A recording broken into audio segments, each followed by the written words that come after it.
This Navy diver wears a standard deep-sea diving outfit, a protection against the water in which he works, and a container for the life-supporting supply of air which he receives from the surface.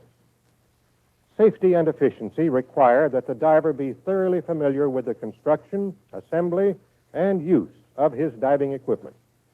This film will show how the many parts of the standard deep-sea diving outfit are assembled, a process called dressing the diver. The standard deep-sea diving outfit is composed of the dress, helmet, and the breastplate, which together form a watertight enclosure surrounding the diver. The weighted belt and shoes used for overcoming the positive buoyance of the inflated dress, and the system of valves by which the diver regulates his air supply. Assembling these parts correctly is vital to the diver's safety, and thus, prior to dressing the diver, each must be inspected and tested. First, visually inspect the diving dress. Examine the fabric for tears, worn spots, or loose patches. Check the rubber collar for torn spots or excessive wear, especially at the stud bolt holes. Make sure that the leg flap lacings are in good condition and not worn to the breaking point. If any defects are found, place the dress aside for repair and select another dress of satisfactory condition. In examining the breastplate and helmet, first check the number stamped on each item, including the breastplate strap. The number must be the same. These parts are not interchangeable with like parts of another outfit.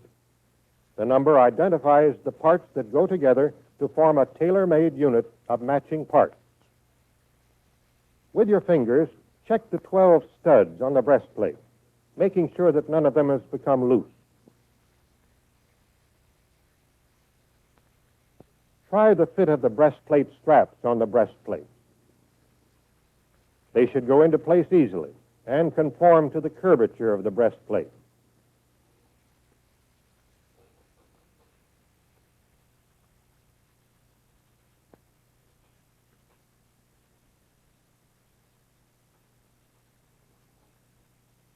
Notice that to avoid mix-ups, the front straps are clearly labeled.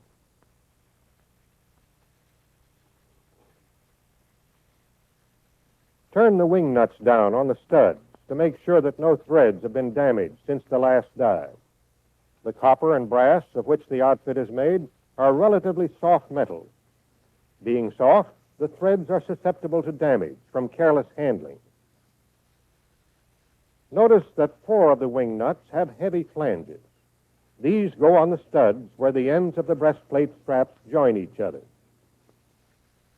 Look for worn areas in the breastplate lanyard. If there's any doubt, replace them.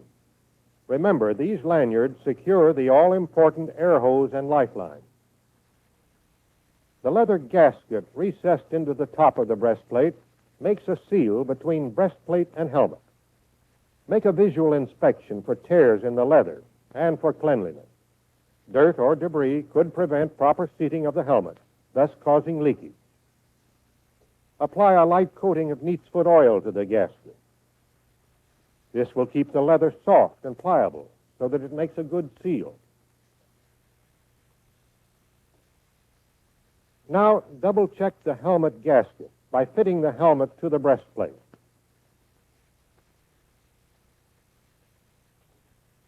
It should turn into place easily, but with some resistance. The helmet faceplate should face directly forward. And the safety latch on the breastplate should line up properly with the dumbbell on the helmet. Check these for security and proper operation. Take a close look at the helmet ports, especially for cracks or dirt. Clean them if necessary. Underwater visibility is seldom good, and dirty ports would further reduce the diver's vision. The faceplate is the only viewing port that opens. Check the condition of the rubber gasket and the operation of the hinge and swiveled wing nut which clamps the faceplate against the gasket. Make sure the cotter pin is in the hinge pin and secure. The two goosenecks at the back of the helmet are extremely important.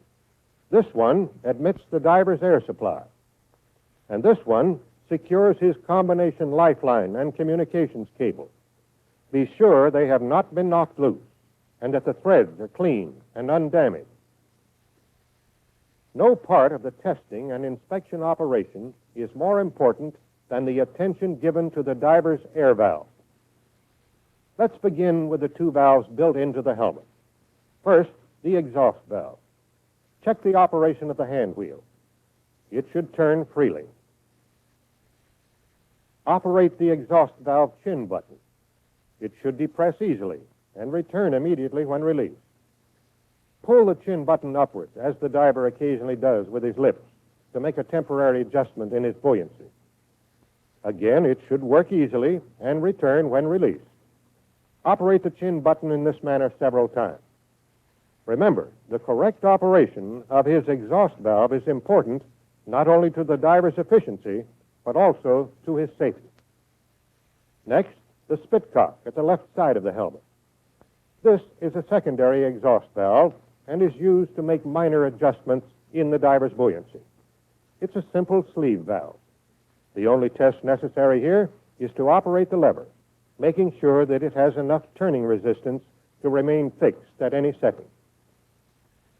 Now, let's look at the remaining two valves, each concerned with air supply. The air control valve regulates the amount of air admitted to the diving dress. Again, the regulating hand wheel should turn freely so that the diver has no difficulty in making adjustments in his air supply. However, it must not be loose. Enough resistance must be felt to prevent an accidental bump or blow from turning the hand wheel and thus altering the diver's buoyancy.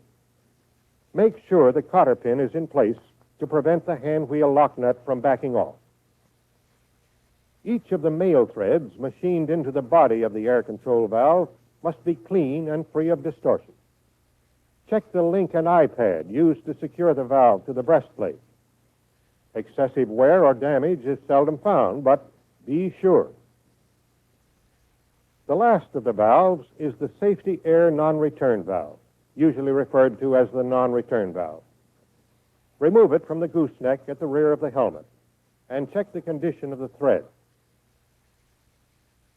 You'll remember that the non-return valve is a spring-loaded one-way valve. Air can pass through it into the helmet, but it cannot travel in the opposite direction from the helmet back into the air hole. Check this by blowing a mouthful of cigarette smoke into the end of the valve that has the female thread.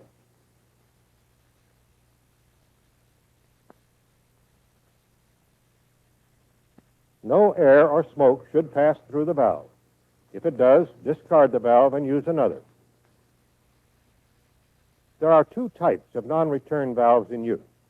This newer type has a heavier spring inside, and the valve body is made in two pieces rather than one.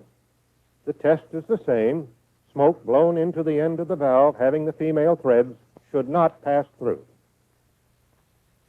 Remember, this is one of the diver's most important safety devices. Never omit this test. Be positively sure the non-return valve is in perfect working order. Now reinstall the non-return valve on the helmet gooseneck. Next, carefully examine the belt, shoulder straps, and jock straps. Look for tears, nicks, worn areas, or elongated buckle holes. Treat these items occasionally with a coating of neatsfoot oil, well rubbed in. In addition, the tensile strength of these leather items should be periodically checked in this manner. A buckle is secured to the overhead, and the item to be tested run through the buckle. If the belt, shoulder straps, or jock strap can support the weight of a man weighing 160 pounds, its condition is satisfactory. To complete the testing and inspection process, check the diver's wrist straps and shoes for excessive wear and tear. Apply neatsfoot oil if necessary. Be sure the shoe lacings are not frayed where they pass through the eyelet. If there's any doubt in your mind about the condition of any item of the diver's equipment, check it out with the diving officer or diver in charge. It's better to ask a question than to take a chance on the safety of a human being.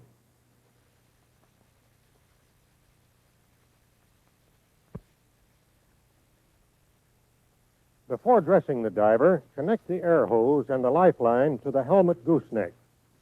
Do not, repeat, do not oil the leather gasket inside the lifeline gooseneck. Remember, the lifeline carries the communications cable. Oil on the contact points of the cable would interfere with the operation of the intercom system. Tighten the connections hand tight, then finish with a wrench. Be firm in tightening these connections, but don't use too much muscle. Stripped threads might get the diver into serious trouble. Check the air supply by opening the air control valve. You'll be able to hear the air rushing into the helmet. Dressing the diver is mainly the work of two men, the diving tenders. They are supervised by the diving officer or the diver in charge and assisted, where possible, by the diver himself. The diver is prepared for diving by donning one or two sets of diver's underwear, his choice determined by the temperature of the water and the amount of physical activity required by the job. To begin the dressing process, the diver slides feet first into the diving dress, the tenders assisting in drawing it up. The diver helps by worming his arms into the sleeves as the tenders work the dress over his shoulders. The diver assumes this bent-over position so that the tenders can conveniently lace up his leg flaps.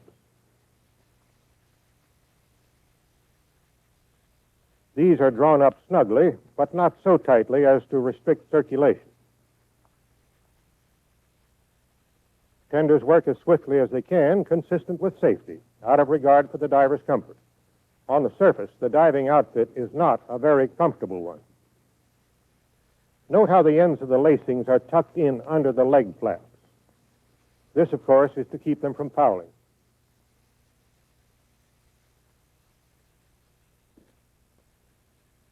Tenders steady the diver as he steps into his shoes.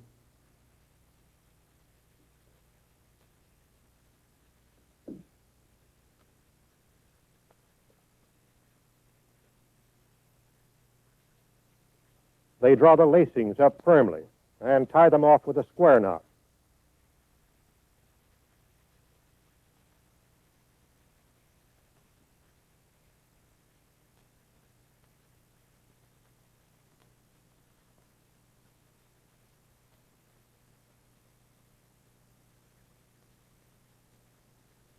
Straps go over the ends of the lacing, again to avoid fouling.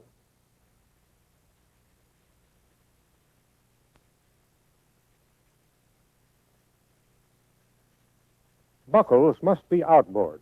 If they were inboard, they might snag on each other and trip the diver.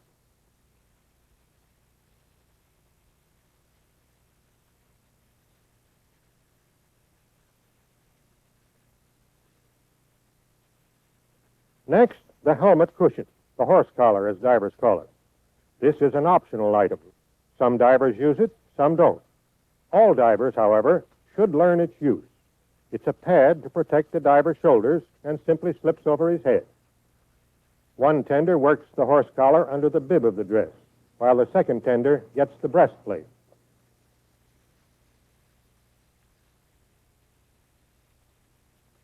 Now, the breastplate goes over the diver's head, carefully. There's not too much clearance. Eyelets and halyards, of course, are at the front. A tender tucks the halyard ends up inside the breastplate to get them out of the way. The next step is the all-important watertight seal between the dress and the breastplate. Working one on each side of the diver, the tenders maneuver the rubber collar over the breastplate studs, starting at the back and working toward the front. Alternating from side to side, they manipulate the stiff collar by pulling on the bib. The fit of the collar to the breastplate must be smooth, without bulges or wrinkles.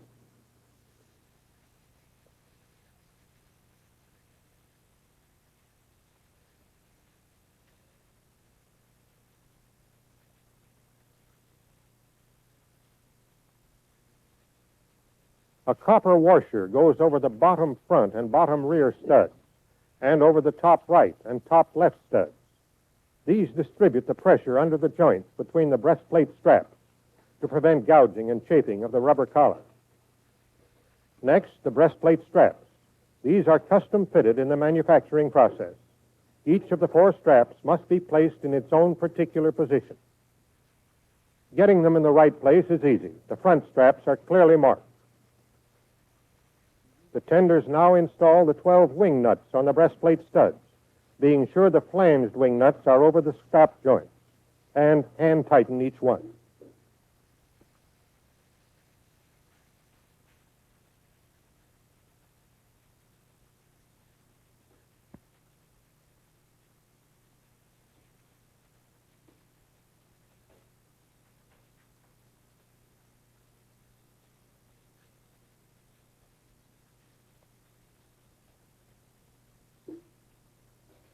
The tenders, one working at the back and one at the front, use the wing nut wrench for the final tightening. Notice the grasp the front tender has on the top opening of the breastplate. This is to protect the diver's chin, as the torque of tightening the wing nuts causes the breastplate to tilt and twist.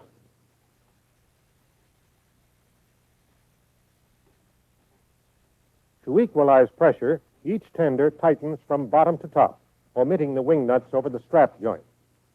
These 4 wing nuts are tightened in this order: bottom front, bottom rear, and the 2 top ones at the same time. As a double check, in the interest of safety, one tender now tries each of the 12 wing nuts with his wrench to be sure that none has been skipped.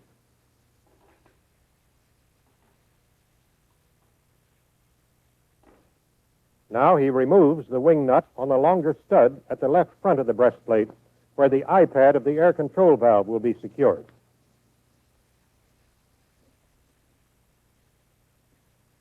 The installation and tightening of this wing nut cannot be omitted. Repeat, cannot be omitted.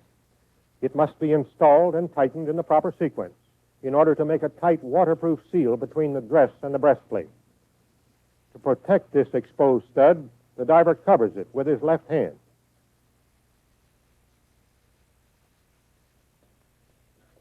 It takes both tenders to carry the 84-pound belt. Each holds an end and a shoulder strap, being careful to grasp the strap close to the belt.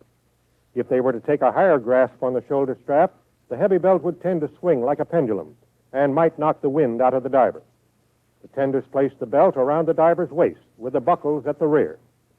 They lead the shoulder strap so that they cross at the bottom of the front lower stud, pass outside the top stud at each side, and cross again at the bottom of the rear lower stud. This keeps the belt from shifting while the diver works. Each tender now secures one of the shoulder straps, passing it through the appropriate buckle attached to the belt weights in the rear. One tender fastens both the belt buckles.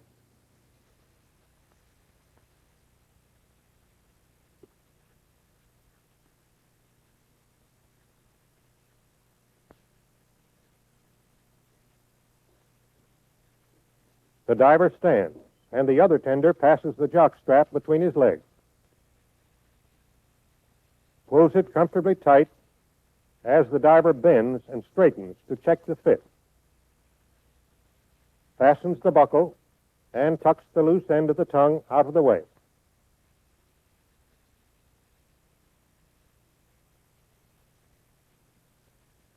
Each tender buckles on one of the wrist straps firmly, but not so tight as to restrict circulation. The inflated suit tends to elongate. The wrist straps keep the diver's hand seated in the glove.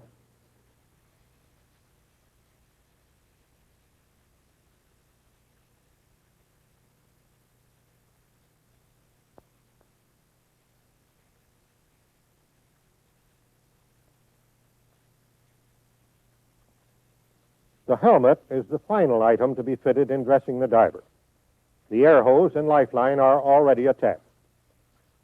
To keep these out of the way, the tender leads the air hose over the top of the left port and the lifeline over the right. He lifts the helmet by grasping the side port. The helmet is hard and heavy, so the tender places it over the diver's head gently. He positions it so that the faceplate faces a little to the diver's left. When turned into place, the faceplate of the helmet should face directly forward, and the marks scribed on the helmet and the breastplate should be aligned, or nearly so. The faceplate is open now, so the diver can breathe and talk until he is ready to go over the side. The dumbbell is dropped into place, the safety latch closed and secured with a cotter pin. The air hose is passed under the diver's left arm, and a tender slips the iPad of the air control valve over the long stud of the breastplate. He reinstalls the wing nut now, using the wrench to tighten it firmly.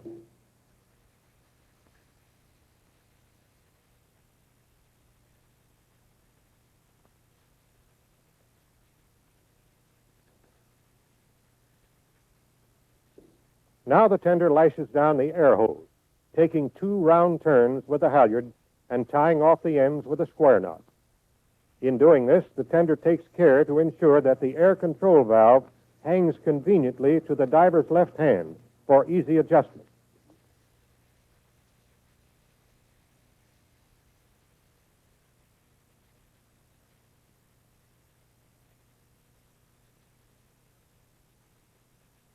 The diver's lifeline, which also carries his communication cable, is passed under his right arm, and a tender lashes it tightly with a halyard on that side. He again takes 2 round turns with a halyard and ties it off with a square knot.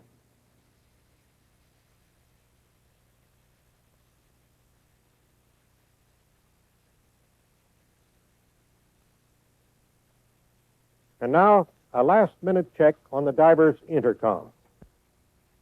Topside, Red Diver. How do you hear me? Red Diver, topside. Hear you loud and clear. How me? I hear you the same. The diver closes his exhaust valve all the way, then opens it by giving the hand wheel 2 1/2 turns. He'll adjust the air control valve as soon as he's submerged on the diving ladder.